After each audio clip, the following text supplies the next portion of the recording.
Chapter 21.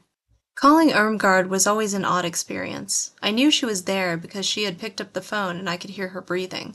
I tried to remember exactly what the doctor had said. My grandmother had suffered a moderate heart attack and needed to stay a few more days for tests and observation. Irmgard caught her breath a few times. Despite what little I knew about her, I knew that she cared deeply for my grandmother. Otherwise, why would she work such long hours and fill in whenever my grandmother's arthritis acted up? Why would she bring those little bouquets in the summer? Or make Grandma's favorite carrot soup on dark winter afternoons? Without ever exchanging a word, she had become a part of our family. But while she shared our moments, we never seemed to share hers. She didn't let us into her life outside the coffee house. I waited for her to hang up first, so I could be sure she had heard everything. Then I called Vincent. He'd want to know.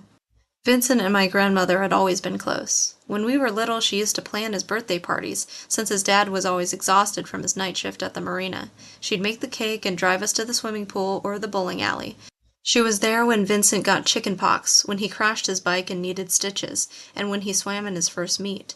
Sorry to call so late, but Grandma's had a heart attack, I told Vincent's message machine. She's at Bremerton General. Someone picked up the phone. Katrina? Vincent's voice was groggy. I looked at the wall clock. 2:00. What happened to Anna? His voice brought tears to my eyes, just like that, because I could hear his worry, and that brought my worry back to the surface, but I tried to hide it. I told him what had happened, though in shorter sentences than I normally would, trying not to reveal how scared I felt. Trying to put up a front, which I never used to do with Vincent. I wanted him to think I was strong, that I didn't need him for everything. I haven't seen her yet because they have to stabilize her first. I'll be right there. I don't want you to be alone. I'm not alone. Malcolm's here. Dead silence. When he spoke, his tone was icy. I'll come anyway. No, don't. Truth was, I was still mad at him. Grandma's near-death experience should have snapped me out of it, should have made me take stock of all the good things in my life. But I was exhausted and stressed and raw. If he cared about my grandmother, why would he have abandoned us for the festival just so he could hang out with Heidi? Just so she could add dating a hero to her checklist? It's late. They don't want her to have visitors. Not yet. I was trying to hurt him by keeping him away, trying to make him feel left out. It was one of the biggest jerk moments of my life. I'll call you later. I leaned against the wall. Everything had changed. Friendships inevitably run their course. Even if he never started dating Heidi, there would have been something else to pull us apart. He would have gone off to college, probably out of state, but then we would have parted as friends. For a moment I felt as if I were drowning. He was right. I needed to get a life. Malcolm walked up carrying a plate loaded with gelatin. The orange and green squares wobbled like alien guts. At that moment he looked like a kid, the way he smiled as if he'd discovered buried treasure. Where'd you get that? I asked. There's a room downstairs filled with food. I've never laid eyes on this sort. He handed me a plate. I'm not usually a fan of Jell-O, not since someone told me that it was made of horses' hooves, but I was half-starved. I slurped down 6 green squares. I can get more if you'd like. They let you take as much as you want. Malcolm, he had left his satchel in the car. Did you pay for the food? Pay? He threw a green square into the air and then caught it in his mouth. I sighed. A stolen plate of Jell-O was the least of my worries. As we walked back to the waiting room, Malcolm handed out Jell-O squares to everyone we passed, wishing each a good morning. The receptionist stared at him over the top of the file folder. Despite the manila barrier, I could tell she was smiling. Who could blame her? I felt worn out, worried about the coffeehouse's future, about Grandma's future, about my future. The only nice thing at that moment was the warmth that enveloped me when I sat next to Malcolm. A narrow gap separated my arm and his shoulder, an electrically charged gap. I felt so self-conscious, sitting there, looking like total crap. I'm sure it's some sort of sin to be attracted to an angel. Come on over here, Marge, it's nice and warm. A man waved to his wife and they came and sat next to us. Something must be wrong with the heating system. It didn't take long for the rest of the people in the waiting room to claim the chairs around Malcolm and me. They stretched out their bodies as if basking beneath a sun lamp. It smells so nice over here, a woman said. She flipped through a newspaper. Says here that they closed down that coffee house where they found that giant rat. I'd never eat there. I was too tired to muster a defense. The woman flipped to another page. Oh, look, honey, Nordby is having its solstice festival next weekend. Which reminded me. I turned to Malcolm. I lied to Vincent. I told him you were taking me to the festival. He set the empty plate on the coffee table. Do you not want to go? He sat up straight. Do you not want to go with me? No, that's not it, I said, well aware that the woman with the paper was watching us, as was everyone else.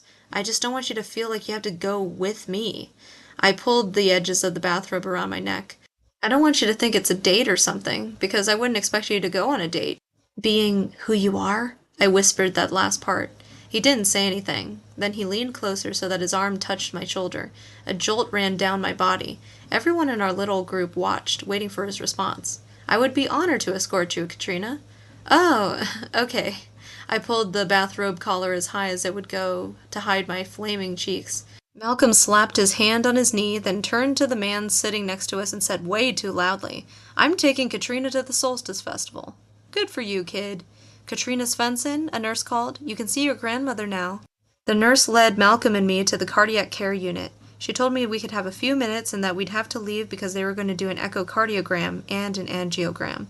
My grandmother lay propped against some pillows. A tube dripped clear liquid into her arm. Her skin was as white as the hospital sheets, as if the IV had diluted all her color.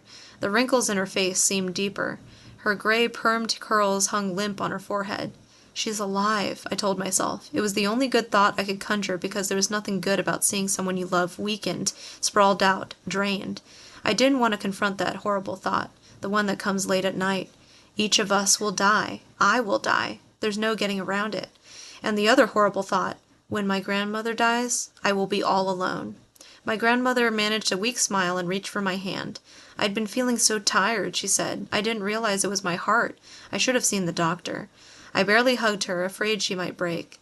I sat in the little space at the edge of the bed, holding back tears of relief. "You're going to be fine now." "I'm sorry I scared you." Her gaze traveled over my shoulder. Her smile brightened as she spotted Malcolm. "You caught me when I fell. You're Katrina's friend." "I'm Malcolm." She sniffed. "What's that lovely scent?" "It's the smell of the Scottish Highlands. I brought it back with me as a souvenir."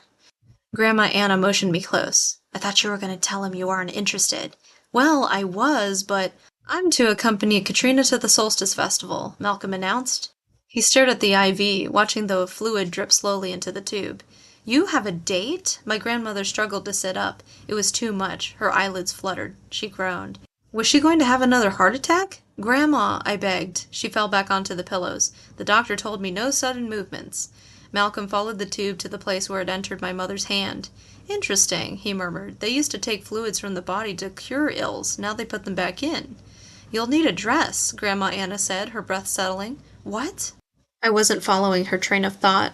Malcolm was examining a plastic bedpan. "Dress?" "For the festival. You'll need a new dress." She sighed and closed her eyes. "I'll never forget my first time I went to the Solstice Festival with a boy. His name was Harold, Harry for short. My mother made me a velvet blue dress with little pearl buttons." Her voice became whispery.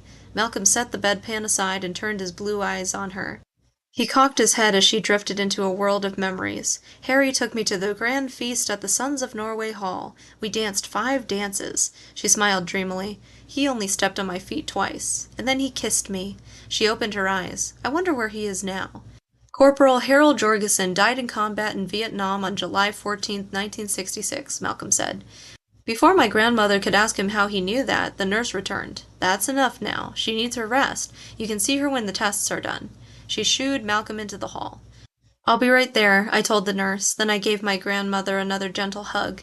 "Katrina," she stroked my hair, "I'll probably be here for a few days. Don't waste any time worrying about me. You go home and get some sleep. And don't you go missing school. You keep up with your grades. I'll tell Irmgard and the boys to check in on you before school and make sure you've had a good breakfast and after school in case you need anything. And you be sure to call me before you go to bed so I know you're doing fine.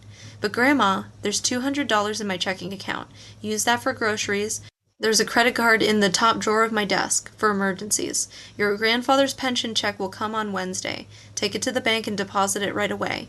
Use it to get yourself a new dress." "I don't need a new dress." "Of course you do. It's not every day that a girl gets to go on her first date, and with such a handsome boy. I don't know when I've seen such a handsome boy. A new dress is an absolute necessity, and I won't hear another word about it." "But we can't afford it," I said.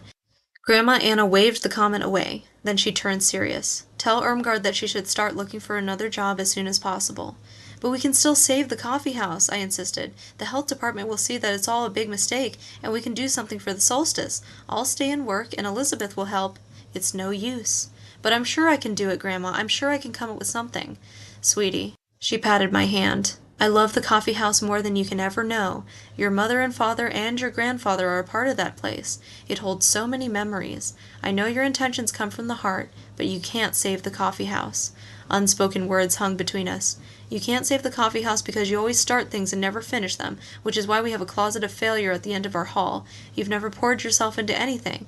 Never gone beyond the moment when it just starts to get difficult. It's so much easier to say you're not good at something and then quit. You go to that festival with that nice young man. There's no need to worry about the coffee house, because I've made a decision." And then she said the words I never thought I'd hear her say. "I want you to promise me that tomorrow you will tell Mr. Darling I'm ready to discuss his offer. I'm ready to close the shop."